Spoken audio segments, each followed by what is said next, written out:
Section ബിയിലെ ഇനി പറയാനുള്ള ടോപ്പിക്കുകൾ കോറിലേഷൻ ഉണ്ട്, റിഗ്രഷൻ ഉണ്ട്, മൂവിങ് ആവറേജ് ഉണ്ട്. മൂവിങ് ആവറേജ് ഓഡ് കേസ് മാത്രം പഠിച്ചാൽ മതി, അത് മാത്രമേ തിയറിയിൽ നമ്മൾ പഠിച്ചിട്ടുള്ളൂ. ഇനി റിഗ്രഷൻ ലൈൻസ് രണ്ട് ടൈപ്പ് ഉണ്ട് എന്ന് പറഞ്ഞു. ഒന്ന് എക്സ് ഓൺ വൈ ആണ്, next one Y on X ആണ്. ഓക്കെ, അപ്പം ഇവ ഓരോന്നും എങ്ങനെയാണ് വർക്കൗട്ട് ചെയ്യുക എന്നുള്ളതാണ് ഇന്നത്തെ ക്ലാസ്സിൽ ഈ വീഡിയോയിൽ ഉൾപ്പെടുത്തിയിരിക്കുന്നത്. അപ്ലിക്കേഷൻ, ഇതിൻ്റെ താഴെ ഓഫീസ്, അതിൽ ലിബ്ര ഓഫീസ് കാൽക്ക് ക്ലിക്ക്. ഇതിൽ വേണം നമ്മുടെ ഡാറ്റ എൻ്റർ ചെയ്യാൻ. ഇതിൽ ഫസ്റ്റ് വൺ കോറിലേഷൻ കാൽക്കുലേറ്റ് ചെയ്യാനാണ്. തന്നിരിക്കുന്ന ഡാറ്റയെ രണ്ട് കോളങ്ങളിലായി അറേഞ്ച് ചെയ്തു. ഇനി കോറിലേഷൻ കാൽക്കുലേറ്റ് ചെയ്യാൻ രണ്ട് മെത്തേഡിൽ പോവാം. ഒന്നാമത്തെ മെത്തേഡ് കോറിലേഷൻ്റെ ഫങ്ഷൻ ബൈ ഹാർട്ട് ചെയ്യുക. അതായത് ഏതെങ്കിലും ഒരു സെല്ല് സെലക്ട് ചെയ്തു എന്നതിന് ശേഷം ഈ സെല്ല് ഞാൻ സെലക്ട് ചെയ്തു, അതിനുശേഷം ഈക്വൽ ടു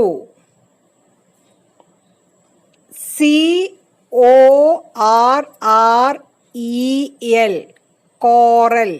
നോക്കൂ, ഇത് ടൈപ്പ് ചെയ്യുന്നതോടുകൂടെ ഇവിടെ ഒരു സിൻടാക്സ് വന്നിട്ടുണ്ട്. അതിൽ ഇനി പറയുന്ന ബ്രാക്കറ്റാണ് ഇനി ചെയ്യാനുള്ളത്. ബ്രാക്കറ്റ് ടൈപ്പ് ചെയ്യുന്നതോടുകൂടെ നോക്കൂ, ഡാറ്റ 1, നമ്മുടെ ഡാറ്റ എവിടെ? സോ ഡാറ്റ 1 സെലക്ട് ചെയ്തു. അതിനുശേഷം ഈ സിൻടാക്സിൽ കോമയാണ് ഈ കാണുന്നത്, കോമ ഇട്ടു. ദെൻ പിന്നീട് വേണ്ടത് ഡാറ്റ 2. ഡാറ്റ 2 പറഞ്ഞാൽ സെക്കൻഡ് കോളം സെലക്ഷൻ. സിൻടാക്സിൽ ബ്രാക്കറ്റ് ക്ലോസ് ചെയ്യാനാണ് പറയുന്നത്. സോ ബ്രാക്കറ്റ് ക്ലോസ് ചെയ്തു. Then press enter. ഈ കീ എൻ്റർ കീ ആണ്, എൻ്റർ കീ പ്രസ് ചെയ്യണു. -0.9003 ആണ് ആൻസർ. ഇനി സെക്കൻഡ് മെത്തേഡാണ് പറയാൻ പോകുന്നത്. ഇത് മെനു ബാർ. മെനു ബാറിൽ ഇൻസേർട്ട്, ഇതിന് താഴെ ഫങ്ഷൻ, ദിസ് വൺ ഫങ്ഷൻ, ഇത് പ്രസ് ചെയ്യണു. ഇത് സെലക്ട് ചെയ്യുന്നതോടുകൂടെ ദി ഫങ്ഷൻ വിസാർഡ് എന്ന് പറഞ്ഞിട്ടൊരു വിൻഡോ വന്നിട്ടുണ്ട്. ഇതിൽ ഇവിടെ ഫങ്ഷൻ, ഇത് സ്ട്രക്ചർ കേട്ടോ. നമുക്ക് വേണ്ടത് ഫങ്ഷനാണ് സെലക്ട് ചെയ്യേണ്ടത്. ദെൻ ഇവിടെ ഓൾ, ഈ ഓളിൽ ഇവിടെ ക്ലിക്ക് ചെയ്തു. ക്ലിക്ക് ചെയ്യുമ്പോൾ അതിന് താഴെ കുറേ ഓപ്ഷൻസ് വരും. നമുക്ക് വേണ്ടത് സ്റ്റാറ്റിസ്റ്റിക്കലാണ്, അത് സെലക്ട് ചെയ്യുക. അപ്പം അന്നേരം ഇവിടെ കുറേ ഓപ്ഷൻസ് ഉണ്ട്. അതിൽ വേണ്ടത് കോറൽ, CORREL കോറൽന്ന് സെലക്ട് ചെയ്യുക. ദെൻ ഇവിടെ താഴെ നോക്കുക, ബാക്ക്, നെക്സ്റ്റ്, ഓക്കെ, ക്യാൻസൽ. നമുക്ക് വേണ്ടത് നെക്സ്റ്റ്. ഇതിൽ ക്ലിക്ക് ചെയ്യുന്നു. ക്ലിക്ക് ചെയ്യുന്നതോടുകൂടെ ഇവിടെ നോക്കൂ, ഡാറ്റ 1 എവിടെയെന്ന് ചോദിക്കുന്നു. കേഴ്സർ ഇവിടെ നിൽക്കുന്നുണ്ട് കേട്ടോ, ബ്ലിങ്ക് ചെയ്യുന്നത് കാണുന്നുണ്ടാവും. ദെൻ ഡാറ്റ 1 സെലക്ട് ചെയ്തു. Then data 2. അപ്പം എന്ത് ചെയ്യുക, കേഴ്സർ ഇവിടെ കൊണ്ടുവന്ന് വെച്ച് ക്ലിക്ക് ചെയ്യണം. ഈ സെല്ല് സെലക്ട് ചെയ്യണം. എന്നതിന് ശേഷം ഈ ഡാറ്റ സെലക്ട് ചെയ്ത് കൊടുക്കുക. അന്നേരം നോക്കൂ, ഇവിടെ റിസൾട്ട് വന്നിട്ടുണ്ട് -0.900. ഇത് കൂടാതെ നിങ്ങൾ എന്ത് ചെയ്യുക, ഈ ഓക്കെ ബട്ടണിൽ പ്രസ് ചെയ്യുക. അന്നേരം എന്താ ഇവിടെ ആൻസർ വന്നിട്ടുണ്ട്. ഒന്ന് ഫോൺ സൈസ് കൂട്ടി നോക്കാം കേട്ടോ. നോക്കൂ, -0.9003. ഇതേ ആൻസർ തന്നെയാണ് ഇങ്ങനെ ഇവിടെയും കിട്ടിയിരിക്കുന്നത്. അപ്പോൾ ഒന്നുകിൽ ഈ മെത്തേഡിൽ ചെയ്യാം, അല്ലെങ്കിൽ കോറിലേഷൻ്റെ ഫങ്ഷൻ ബൈ ഹാർട്ട് പഠിക്കുക. ഇനി വരയാൻ വേണ്ടി പോകുന്നത് 3 yearly moving average. Moving average ആണ് കാൽക്കുലേറ്റ് ചെയ്യുന്നത്. നോക്കൂ, ഇവിടെയും തന്നിരിക്കുന്ന ഡാറ്റന് കോളം വേസിൽ തന്നെയാണ് എൻ്റർ ചെയ്തിരിക്കുന്നത്. ഇനി ചെയ്യാനുള്ളത് മെനു ബാറിൽ ഇത് ഡാറ്റ, ഇത് ക്ലിക്ക് ചെയ്തു. ക്ലിക്ക് ചെയ്യുമ്പോൾ താഴെ ഓപ്ഷൻസ് ഉണ്ട്. സ്റ്റാറ്റിസ്റ്റിക്സ് എടുത്തു. ഇതിൽ കുറേ ഓപ്ഷൻസ് ഉണ്ട്. നമുക്ക് വേണ്ടത് മൂവിങ് ആവറേജ് ആണ്. അത് ക്ലിക്ക് ചെയ്യുക. നോക്കൂ, ഇവിടെ ഇതേ പ്രൊസീജിയറിലാണ് നമ്മൾ ഡിസ്ക്രിപ്റ്റീവ് സ്റ്റാറ്റിസ്റ്റിക്സും കണ്ടുപിടിച്ചത് കേട്ടോ. സ്റ്റാറ്റിസ്റ്റിക്സ്, ഡിസ്ക്രിപ്റ്റീവ് സ്റ്റാറ്റിസ്റ്റിക്സ്, അതിൻ്റെ താഴെയായിട്ട് മൂവിങ് ആവറേജ്. ഇവിടെ കോറിലേഷൻ ഒക്കെ ഉണ്ട്. മൂവിങ് ആവറേജ് ക്ലിക്ക് ചെയ്യുക. അന്നേരം നോക്കൂ, ഇതുപോലൊരു വിൻഡോ വന്നു. ഇതിൽ ഫസ്റ്റ് വൺ ഇൻപുട്ട് റേഞ്ച്, നമ്മുടെ ക്വസ്റ്റ്യൻ എവിടെയാണ് എന്നുള്ളതാണ് ചോദ്യം.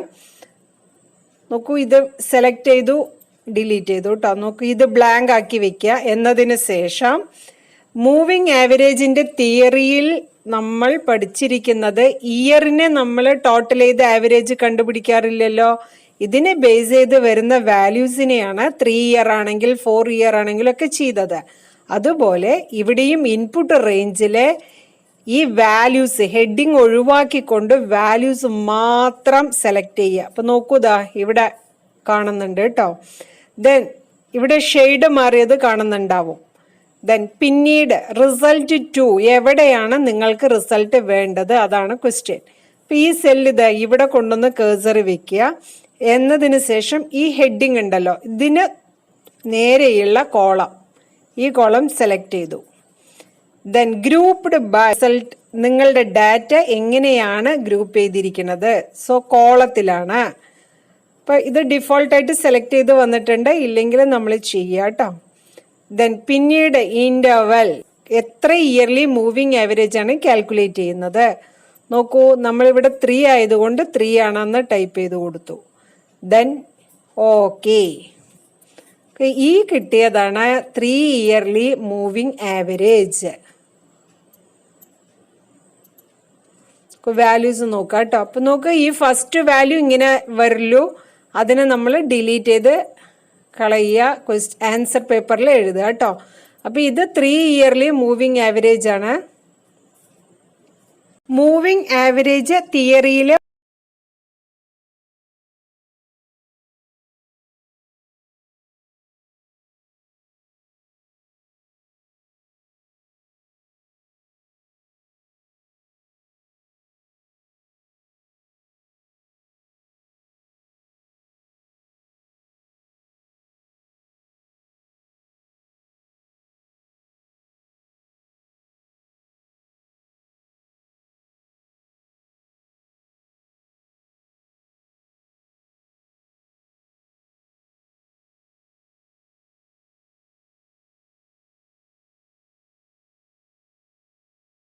ഓഡ് കേസ് മാത്രമേ പഠിച്ചിട്ടുള്ളൂ.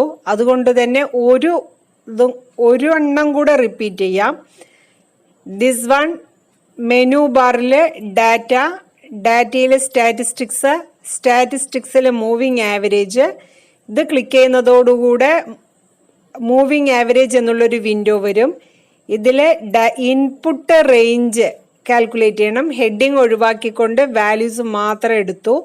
റിസൾട്ട് 2, എവിടെയാണ് റിസൾട്ട് വേണ്ടതെന്ന് ചോദിക്കണു. അപ്പോൾ ഈ സെല്ല് സെലക്ട് ചെയ്യുക.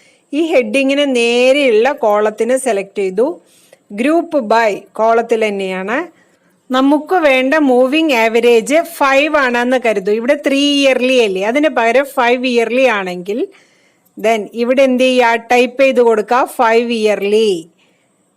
അതിനുശേഷം ഓക്കെ ക്ലിക്ക് ചെയ്യുക. ഈ വന്നിരിക്കുന്നത് 5 ഇയർലി മൂവിങ് ആവറേജ് ആണ്. ഇവിടെ ഫോണ്ട് സൈസ് കൂട്ടി നോക്കാം, 20. നോക്കൂ, ഈ ഫസ്റ്റ് 2 വാല്യൂസിനെ എന്നിട്ട് എന്ത് ചെയ്യുക, കട്ട് ചെയ്ത് കളയുക കേട്ടോ. ഫസ്റ്റ് 2 വാല്യൂസിനെ കട്ട് ചെയ്തു. ഇവിടെയും ഈ ലാസ്റ്റ് 2 വാല്യൂസിനെയും ഇതുപോലെ കട്ട് ചെയ്യുക. ദെൻ ഈ കോളത്തിന് ഹെഡിങ് എന്താക്കി മാറ്റാം, 5 ഇയർലി മൂവിങ് ആവറേജ് ആണ്, 5 ഇയർലി എന്ന് എഴുതാം. ഓക്കെ, അപ്പം ഇങ്ങനെയാണ് മൂവിങ് ആവറേജ് കണ്ടുപിടിക്കാനുള്ള പ്രൊസീജിയർ.